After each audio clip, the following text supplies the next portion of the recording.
Let's look at how we can change the world by equipping women to know Christ, grow in their faith, and then reach out to help other women do the same. What are some ways that we can build disciples who will multiply and help launch spiritual movements? On this side of the river is Jesus, and on this side are several women who have not yet met Jesus.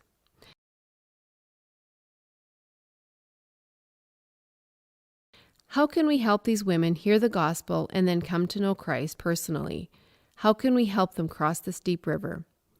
We could put big rocks in the water for them to step on. The rocks represent resources that can help women on their journey across the river. We could invite women to a soaring group, an engaging community-building life coaching course that presents the gospel. We could show them Magdalena, a film that highlights Jesus' compassion and esteem for women. Or we could share our personal story of meeting Christ. We might also go through the gospel booklet with them, beginning your journey of significance. We may want to invite them to a Christmas gathering where the true meaning of Christmas is shared. These are just a few of the resources that we can use to help women cross the river and meet Christ. So here is a nurse who took the soaring course and she came to know Christ. So she crossed the river. This is a student who attended the maze. Someone followed up with her and shared their story as well as beginning your journey of significance. And she came to know Christ. This student now has Christ in her life and she has crossed the river. This grandmother went to a Christmas gathering in her neighborhood, but she is not interested in knowing Christ right now. She continues on her path with continued prayer and friendship from the women who invited her. We want Christian women to grow in their relationship with Christ. We want them to know how to tell other women about Christ. How can we help this happen? There are also discipleship resources to help women grow, just as there were resources to help them come to know Christ. These discipleship resources are like planks in a bridge that equip the women to cross back over to the other side of the river where they can help other women cross the river to meet Christ. We could meet women for one-to-one discipleship, or they could take the Significant Woman, a life-changing discipleship course, using life coaching principles that help women connect to God and their personal mission.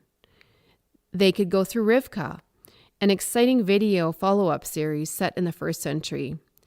They may want to do Your New Life Concept series, a basic follow-up for students and others who are new believers. Or they could participate in a meaningful Bible study. So the nurse who has crossed the river and met Christ gets involved in a church and takes a Significant Woman course. She begins to grow and meet other Christian women who also want to grow in Christ. The nurse starts talking about Christ with one of her coworkers. She takes her coworker to a Christmas gathering. They then do a soaring course together, and her friend begins a personal relationship with Christ. Her friend has crossed the river. Her friend joins a Rivka study and begins to grow. She helps 2 other women cross the river.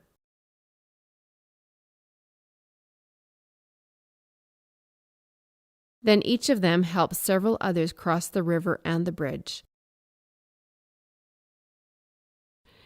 And they all help others to do the same.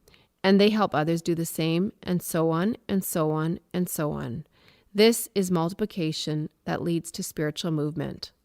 The rocks in the river that represent evangelistic resources and the planks in the bridge that represent discipleship resources are not the end in themselves. They are a means to build multiplying disciples and launch spiritual movements.